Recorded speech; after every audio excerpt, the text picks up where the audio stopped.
growing room. Today I just want to give you a little walkthrough or tour of my growing room and show you what it looks like and what I do in it and what I currently have on the go. But this room is primarily used during the winter, obviously when I'm not able to do things outside. But I do use it for growing seeds and for the occasional day when it's dreary or rainy or, just not a day I really want to be outside. Okay, so currently I have a few things on the go. On this side of the table, I've got some seeds in packets and I've got some boxes waiting to be filled with some dirt and then planted some seedlings into it. This is a bunch of propagated plants. Let's see, there's blueberries, butterfly bush, a rose that's doing really well, and a whole bunch of lavender. And I am going to give you guys a how-to or do-it-yourself video on how to propagate each of them, so stay tuned for that.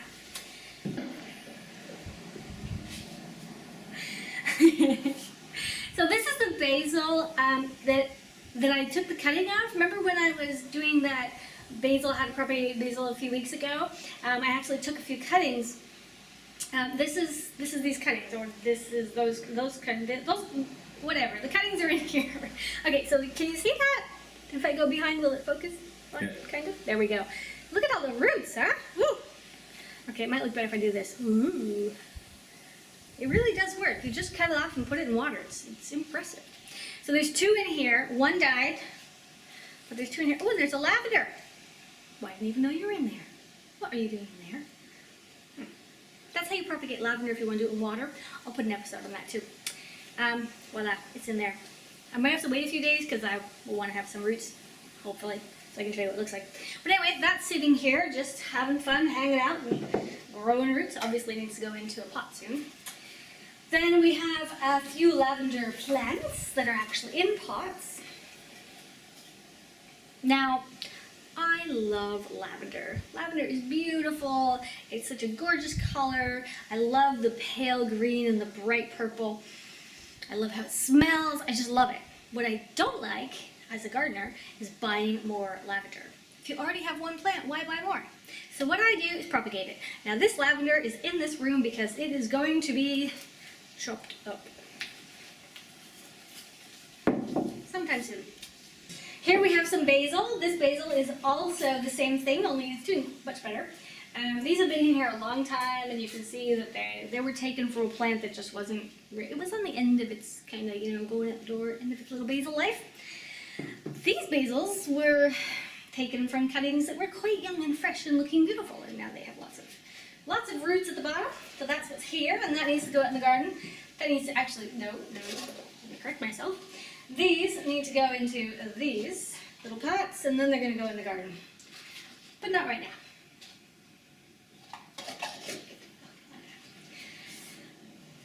Did I mention I like basil?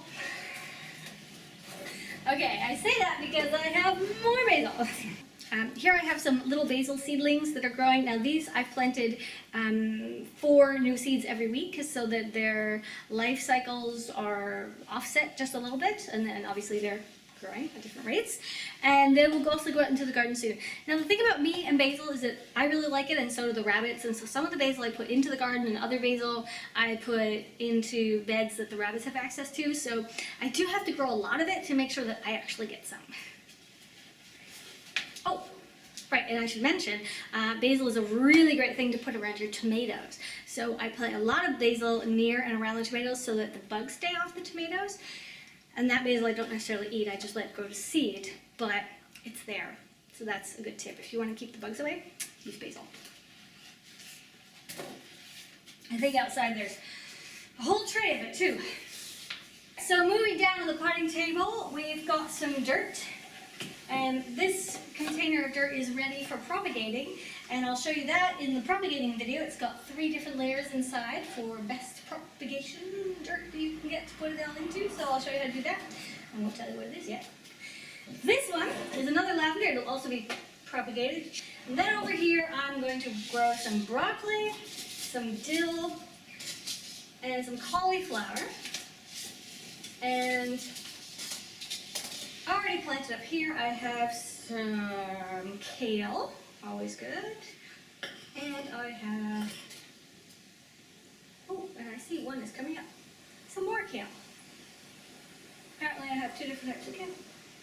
Who knew? This is why you need to label your stuff. It's very important. I planted something a few weeks ago and I thought, oh, I remember what that is because it's the only thing I have planted. And now I go outside and I'm like, what the hell is this? I have no idea. I think it's kale. It looks like kale. We'll see when it's grown. It's kale. And then also I have some Brussels sprouts, some purple cabbage, and possibly some spinach. I'm thinking about doing some winter spinach. I'm not sure if it'll work. I might have to bring it in under the lights, or I might have to do it in the greenhouse. So we'll see how that works. But that's the projects that I've currently got on the go. So, is there anything I missed? Here I have a dabbler.